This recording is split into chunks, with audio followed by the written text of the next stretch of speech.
destroyed. Why? Because your imaginary friends told you so? Come on, you trooper. And welcome to Emperor Tachyon's Trail of Turning Terror. Hi, I'm Mike Ellis, Senior Designer here at Insomniac. When designing a Ratchet & Clank level, the designers use several processes. First, we establish a metrics guide. This enables us to figure out how fast Ratchet can move, how far he can jump, and so forth. Using this guide, the designers know how wide to make the gaps, how tall climbable objects should be, and how long it will take Ratchet to perform certain moves. Then, we set about creating challenges that fit to the level's theme. For instance, here in the Imperial Fight Festival, the platforming challenges are all based upon rides from theme parks, but with a devious Tachyon twist. The trick is to fuse the metrics and the challenges together under a single unified theme. If done right, the experience should be seamless.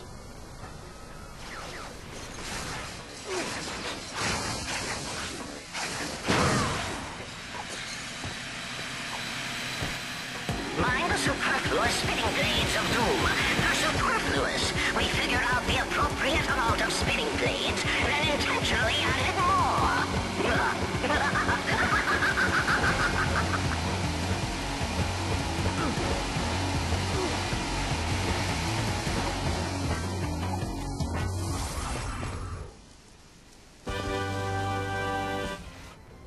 Hi there, my name is Ryan Schneider.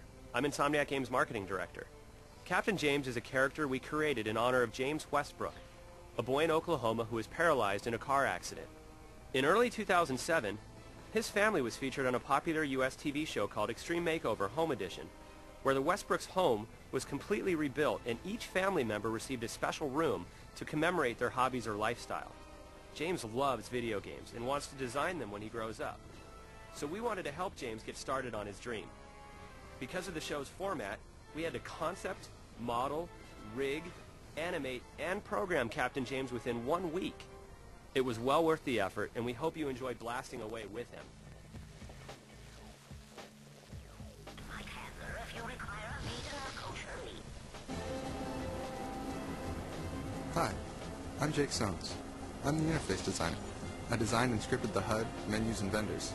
I also worked on the decryptor, which went through a bunch of different iterations before we settled on this version. I really liked the decryptor from RC3.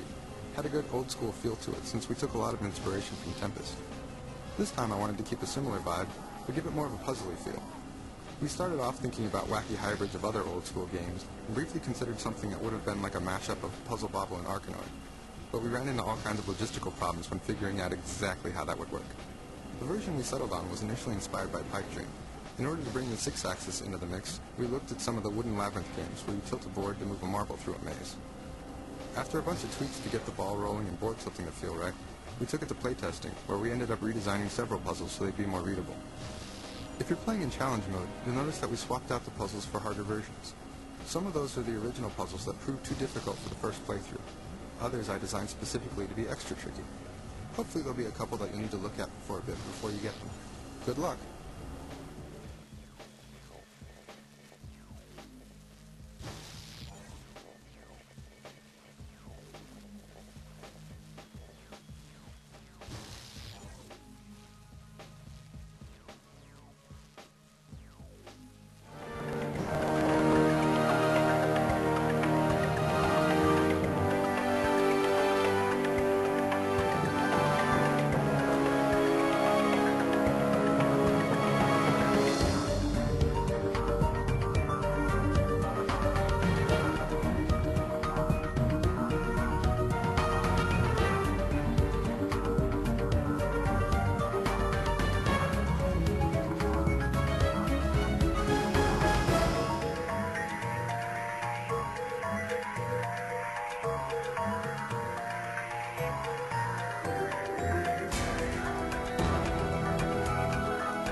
Hi, I'm Darren, and I'm the lead environment concept artist on Ratchet Clank Future.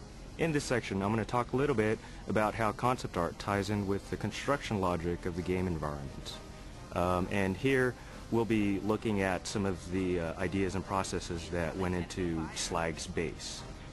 We found out that this level would be a pirate base set in space. So when we started out concepting the level, we used things like nautical themes to help influence how some of the architecture would look like. In this example, we wanted buildings to take on the form of sea animals, say like the octopus or squids. When I drew up the images for this level, I laid out a lot of visual reference that would influence the designs so that they would fit within the larger theme of the level. So when you run through the environment, you'll see buildings with bulbous forms that are supported by large tendril-like cabling that extend from their bases and into the surrounding asteroids. And to bring it all back down to earth a bit, it was also important to put in believable details to complement some of the crazier elements of this level. So you'll see things like masts and cranes incorporated into the buildings, and smaller details like netting or lamps reinforced with wrought iron. Having objects like that we can all relate to helps make the space feel a little bit more believable.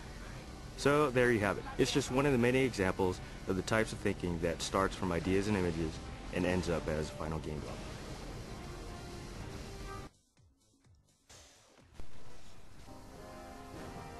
Hi, I'm TJ Fixman, and I'm the writer for Ratchet & Clank Future Tools of Destruction. I'm here to talk about the final showdown between Ratchet and Emperor Tachyon inside the Court of Azimuth. Brian Hastings, Brian Algar, and I had several meetings over the course of production, trying to figure out just how to end the story. The original idea was to have Tal betray Ratchet by stealing the Dimensionator and giving it to Tachyon at the end of Act 3, in the hopes of saving her father. I rewrote the script so Tachyon released the Cragmites at the end of Act 2, and wrote the final showdown to be more about stopping him from using the Dimensionator to bring back the rest of his race. The idea of opening a portal to the Lombaxes came about in the second or third draft. We wanted to show the sacrifice Ratchet was making by destroying the Dimensionator, and there was really no better way of doing that than actually showing what the Dimensionator could do. It's a huge moment in Ratchet's life. He now knows that he's not the only Lombax left in existence, and that he does have a home, whether it's with Clank or on the other side of the portal. I'm especially proud of this scene because we've never done anything like it in previous games. In the past, we've just had the villain show up, monologue a bit, and begin the fight. But in this scene, Tachyon actually taunts Ratchet on an emotional level. I remember James, our voice actor, while recording the scene, looked up and said, "Wow, you've got Ratchet getting into some heavy material this time." Well, we hope you enjoyed the story as much as we enjoyed putting it together.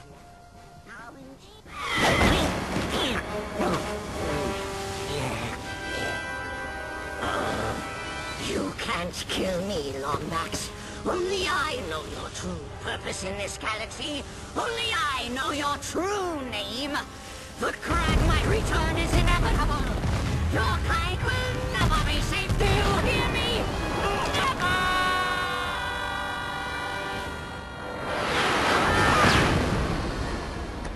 It's broken. Looks like something snapped off the primary reflux coil. I believe it is missing a 3 3/4 centicubit hexagonal washer. Dimensionator, find home!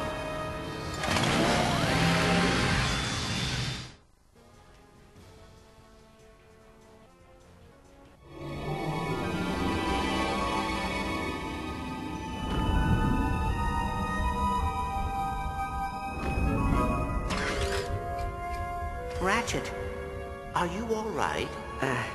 Where are we? We are home, Ratchet.